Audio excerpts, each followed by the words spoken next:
President seemingly there, Heidi, a little bit more confident and positive about possible growth going into the future. Earlier, I spoke to Oxfam, which has just released a report on the gaps, on the levels of poverty and inequality. And the lady I spoke to from Oxfam, Heidi, was saying that labor, the way the labor market is organized in Africa and the tax regimes of Africa and social spending are key in terms of helping us to really deal with challenges. And I know that at the World Economic Forum and this morning at that breakfast, there were economists, there were other government ministers who attended. What else was said this morning? Exactly. So interestingly, what we heard from Thabi Leoka, an economist that we regularly have on ENCA, she made a very good example by saying that South Africa is a beautiful home, but it's very dirty at the moment. You have parents fighting with each other. You have kids bickering and fighting with each other. Dishes haven't been washed for a very long time. And she used this analogy to explain that the house needs to be cleaned up before we invite guests into our home.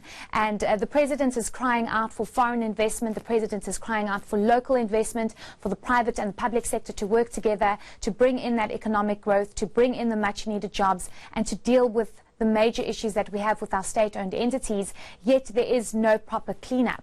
You know, other issues being brought up about how femicide needs to be addressed urgently, not just speaking about it, not just saying it's an issue, men need to change their approach as to how they deal with things, but something actually needs to be done. There needs to be proper implementation. So that was the message that was brought across by leaders, business leaders, as well as economists at this breakfast this morning, and also bringing in the fact that South Africa is losing investment. This year alone, South Africa has lost 63 billion rand of investment from foreign investors, and that's more than we've ever lost in just 9 months.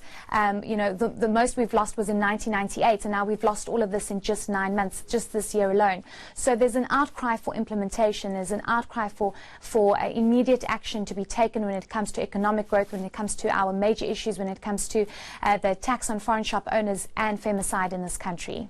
Thank you very much. ENC's business reporter, Heidi Jurkus.